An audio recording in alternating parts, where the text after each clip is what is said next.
እንኳን ለታላቁ ለዐቢይ ጾም በሰላም አደረሳችሁ አደረሰን።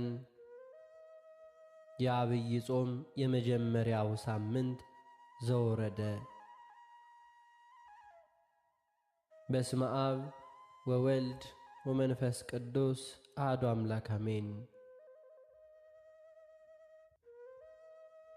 የዐቢይ ጾም የመጀመሪያው ሳምንት ዘወረደ ትርጉሙ ከሰማይ ሰማያት የወረደ ማለት ነው። ከሰማይ ሰማያት የወረደውን ከድንግል ማርያም የተወለደውን በጥንት ስሙ ወልድ ቃል በኋላ ስሙ ደግሞ ኢየሱስ ክርስቶስ አማኑኤል የተባለውን ሰው የሆነውን አምላክ ለማመስገን ርቱ ከሰማይ ሰማያት መውረዱን ለመዘከር የሚጾም ጾም ነው። ጌታችን ጾመ ከማለት አስቀድሞ ከሰማይ ሰማያት መውረዱን ከድንግል ማርያም መወለዱን መናገር አስፈላጊ ነውና የመጀመሪያው ሳምንት ዘወረደ ተብሏል። አንተ በሰማይ አለ በምድርም በባሕርም በየብስም አለ የተባለውን በሰማይ በምድርም ምሉ የሆነውን አምላክ ወረደ መጣ ብሎ መናገር ሰው ሆነ ማለት ነው።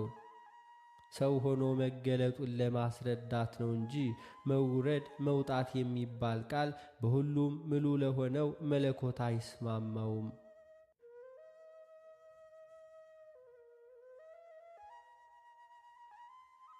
ቃላቱ ሰውኛ አነጋገርን የሚያመለክቱ ናቸው። መተርጎምን አበው ሲተረጉሙ ዘወረደ ማለት ሰው ሆነ ማለት ነው ብለው ይተረጉማሉ። አምላካችን ሰው ከሆነ በኋላ መጣ፣ ሄደ፣ ወረደ፣ አረገ የሚሉ ቃላት ይስማሙታል። ምልአቱን ሳይለቅ በሰው አካል ተወስኖ ታይቷልና። ስለዚህም ወረደ እግዚአብሔር ሰው ሆኖ መገለጡን፣ አረገ ደግሞ የሰውነቱን ሥራ ፍጻሜውን መፈጸሙን ያሳያል።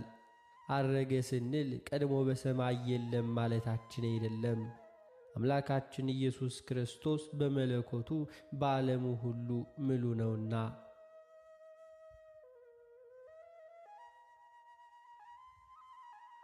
ጾሙን ሐዋርያት ስያሜውንና ምስጋናውን ሥርዓቱን ቅዱስ ያሬድ አዘጋጅቷል።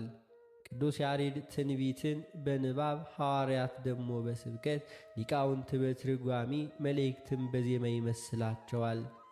ቅዱስ ያሬድ የመላእክትን የምስጋና ሥርዓት ወደ ምድር አምጥቷል። የነቢያትን ትንቢት የሐዋርያትን ስብከት በሚገባ ተርጉሞ አብራርቶ አመስጥሮ አዘጋጅቷል። ሐዋርያት ጾሙን ጾመው የጾም ሕግ ደንግገዋል። ቅዱስ ያሬድ ለጾሙ ስያሜ ሰጥቶ ምስጋና ከሥርዓቱ አዘጋጅቶ አቅርቧል። ቤተ ክርስቲያናችንም የመጀመሪያውን የዐቢይ ጾም ሳምንትን ዘወረደን ስያሜ እንደ ቅዱስ ያሬድ ከሐዋርያት ተቀብላ ታስተምራለች።